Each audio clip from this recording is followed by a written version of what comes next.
Silicon ಸಿಟಿಯಲ್ಲಿ ದಿನದಿಂದ ದಿನಕ್ಕೆ ಸೂರ್ಯನ ಪ್ರತಾಪ ಹೆಚ್ಚಾಗುತ್ತಿದೆ. ತಾಪಮಾನ ದಾಖಲೆ ಮಟ್ಟಕ್ಕೆ ಏರಿಕೆಯಾಗಿದೆ.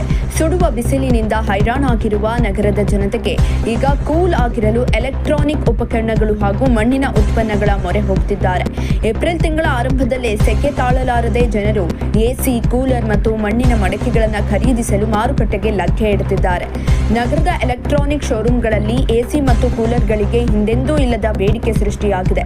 ಮನೆಯೊಳಗೆ ಫ್ಯಾನ್ ಇದ್ದರೂ ಬೆವರಿನಿಂದ ಮುಕ್ತಿ ಸಿಗದ ಕಾರಣ ಗ್ರಾಹಕರು ಬಜೆಟ್ಗೆ ತಕ್ಕಂತೆ ಕೂಲರ್ ಅಥವಾ ಎಸಿ ಖರೀದಿಸಲು ಮುಗಿಬೀಳ್ತಿದ್ದಾರೆ.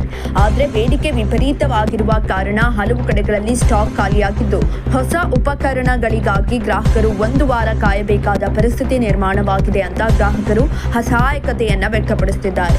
ಒಂದೆಡೆ ಆಧುನಿಕ ಉಪಕರಣಗಳ ಹವಾ ಇದ್ದರೆ, ಇನ್ನೊಂದೆಡೆ ಪರಿಸರ ಸ್ನೇಹಿ ಮಣ್ಣಿನ ಮಡಕೆಗಳ ವ್ಯಾಪಾರವು ಚೇತರಿಸಿಕೊಂಡಿದೆ. ಬಡವರ ಫ್ರಿಡ್ಜ್ ಎಂದೇ ಕರೆಯಲ್ಪಡುವ ಮಣ್ಣಿನ ಮಡಕೆಗಳು, ಜಗ್ಗುಗಳು ಹಾಗೂ ಬಾಟಲ್ಗಳಿಗೆ ಈಗ ಎಲ್ಲಿಲ್ಲದ ಬೇಡಿಕೆ ಬಂದಿದೆ. ಆರೋಗ್ಯದ ದೃಷ್ಟಿಯಿಂದಲೂ ಉತ್ತಮವಾಗಿರುವ ಕಾರಣ ಜನರು ಮಡಿಕೆ ನೀರನ್ನ ಹೆಚ್ಚು ಇಷ್ಟಪಡುತ್ತಿದ್ದಾರೆ. ಮಾರುಕಟ್ಟೆಯಲ್ಲಿ ಬೇಡಿಕೆಗೆ ತಕ್ಕಂತೆ ಪೂರೈಕೆಯಾಗುತ್ತಿಲ್ಲವಾದರೂ ಕುಂಬಾರರು ಮತ್ತು ವ್ಯಾಪಾರಿಗಳ ಮುಖದಲ್ಲಿ ಲಾಭದ ಮಂದಹಾಸ ಮೂಡಿದೆ.